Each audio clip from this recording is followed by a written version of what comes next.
Prioritas hidupku yang aku alami saat ini adalah hidupku diliputi dengan kecemasan dan ketakutan.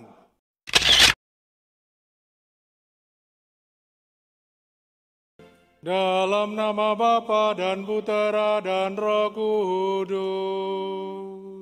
Amin. Oma dan Opa, saudara-saudari, Ibu Bapak, teman-teman muda, serta anak-anak yang dikasihi Tuhan. Menjadi pertanyaan bagi kita semua, saya akan mengajukan satu pertanyaan. Siapa atau apa yang menjadi prioritas di dalam hidup Anda? Coba pertanyaan ini kita renungkan sama-sama di dalam hati kita. Kalau ditanya, yang menjadi prioritas di dalam hidup kita saat ini, itu siapa atau apa? Silahkan nanti di dalam hati kita masing-masing bisa menjawab. Tentu pertanyaan ini menjadi pertanyaan yang sangat mendasar di dalam hidup beriman kita. Jawabannya pasti bermacam-macam. Mungkin bisa jadi orang-orang terdekat kita, keluarga kita, yang menjadi prioritas hidup kita. Atau bisa jadi juga hal-hal duniawi yang ada di sekitar kita juga menjadi prioritas di dalam hidup kita. Harta benda, kekayaan, dan lain sebagainya. Pertanyaan lanjutannya adalah, apakah hal itu dibenarkan atau tidak? Tentu kalau berpikir berorientasi gitu ya, saya merenung-renung dan mencoba untuk merefleksikan, apakah ketika saya berpikir orientasi hidup saya misalnya terletak pada harta benda, seberapa banyak saya memiliki mobil, seberapa banyak saya berganti-ganti handphone misalnya, dan lain sebagainya. Tentu masing-masing kita punya orientasi atau prioritas di dalam hidup kita. Hal-hal duniawi yang ada di sekitar kita itu menjadi penunjang dan sarana bagi kita. Bapak, Ibu, dan saudara-saudari yang hadir di gereja, tentu alat transportasinya juga bermacam-macam. Ada yang mungkin naik kendaraan beroda 4, ada yang mungkin beroda 2, ada yang mungkin jalan kaki, ada yang mungkin naik sepeda, ada yang mungkin macam-macam. Masing-masing di antara kita punya sarananya sendiri-sendiri. Maka ini yang menjadi pertanyaan dasar bagi kita sebagai orang beriman Kristiani. Apa yang menjadi prioritas di dalam hidupku saat ini? Prioritas hidup itu tidak hanya segala sesuatu yang bersifat, tadi saya katakan misalnya hal-hal duniawi ya, entah itu barang, kekayaan, harta benda, dan lain sebagainya. Bisa jadi prioritas hidupku yang aku alami saat ini adalah hidupku diliputi dengan kecemasan dan ketakutan. Maka tadi di awal saya memastikan kepada kita semua siapa yang pada sore hari ini bersuka cita. Mungkin saya ulangi lagi ya. Siapa yang sore hari ini bersuka cita? Yang atas bersuka cita? Waduh tuh yang angkat tangan di belakang ya. Bisa jadi kita sungguh-sungguh mengalami sukacita itu. Tetapi jangan-jangan hidup kita, perasaan kita, pikiran kita sedang berkecamuk, diliputi dengan entah itu ketakutan, entah itu kegelisahan, entah itu kecemasan, dan lain sebagainya.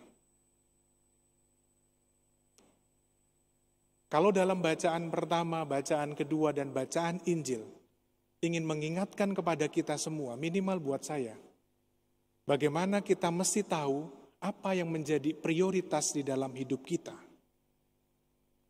Kalau dalam bacaan kedua dikatakan di sana, pikirkanlah perkara-perkara yang di atas, bukan yang di bumi, sebab kamu telah mati dan hidupmu tersembunyi bersama dengan Kristus dalam Allah.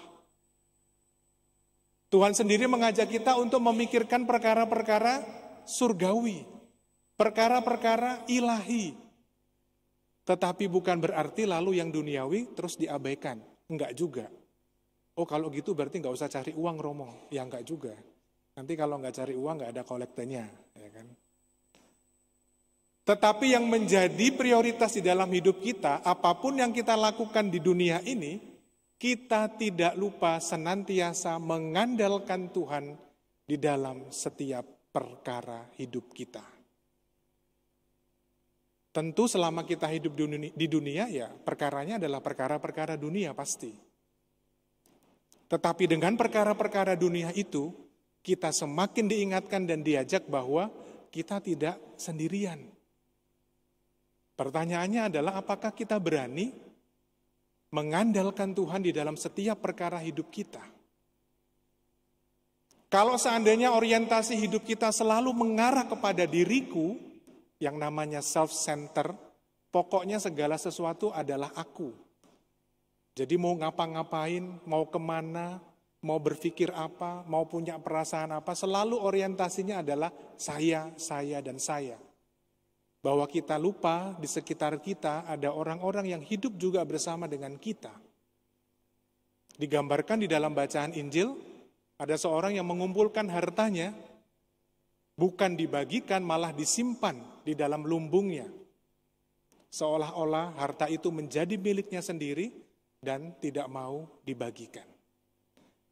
Bapak, Ibu, saudara-saudari yang terkasih, satu kata kunci yang kita bisa renungkan pada kesempatan Ekaristi di minggu biasa ke-18 ini adalah sejauh mana aku sebagai pribadi di hadapan Tuhan sungguh-sungguh mau memikirkan, mengorientasikan hidupku hanya kepada Tuhan. Aku berani melibatkan Tuhan di dalam setiap perkara-perkara dunia. Dan dalam konteks bacaan Injil, aku juga berani belajar hidup ugahari, atau dalam bahasa yang lebih sederhananya, hidup cukup. Kita belajar untuk mampu berkata cukup. Segala sesuatunya ada batasnya. Segala sesuatu yang bersifat berlebihan menjadi tidak baik. Makan berlebihan gak baik. Olahraga berlebihan gak baik. Bekerja berlebihan gak baik. Bersenang-senang berlebihan gak baik juga. Segala sesuatunya diorientasikan secara seimbang, dan yang paling penting adalah kita berani melibatkan, mengandalkan Tuhan di dalam setiap perkara hidup kita.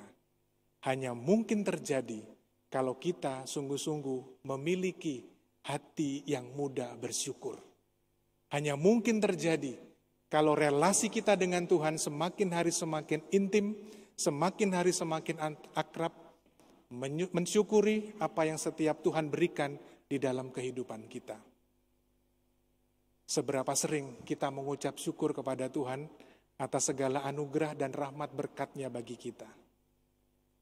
Sehari, 2, 3, 4, siapa yang dalam hari ini saja dari pagi sampai sore hari ini mengucap syukur kepada Tuhan dan berterima kasih kepada Tuhan. Nah itu anak kecil aja angkat tangan loh ya. Nggak perlu dijawab, jawablah dalam hati supaya romonya nggak ketahuan ya. Sudahkah kita mengucap syukur dan berterima kasih kepada Tuhan atas anugerah Tuhan yang begitu luar biasa? Sehingga kita pun juga diajak memiliki prioritas dan orientasi hidup kita bukan hanya untuk diriku, tetapi juga untuk sesama dan lebih-lebih untuk Tuhan sendiri. Maka di bagian akhir renungan ini saya teringat ada satu syair yang bagi saya ini menyentuh sekali, dan saya yakin Bapak, Ibu, dan saudara-saudari tahu syair ini, dan moga-moga ini bisa menjadi inspirasi dan kekuatan di dalam kehidupan kita. Terima kasih Tuhan untuk kasih setiamu yang ku alami dalam hidupku. Terima kasih Yesus untuk kebaikan-Mu sepanjang hidupku. Terima kasih Yesusku buat anugerah yang Sebab hari ini Tuhan adakan syukur bagimu. Kita nyanyi sama-sama ya.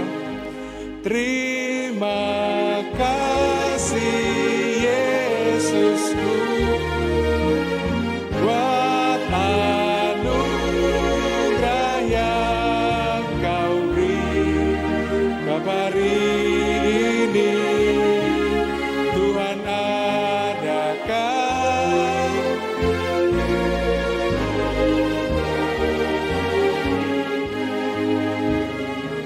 semoga menjadi rahmat dan berkat di dalam kehidupan kita. Amin.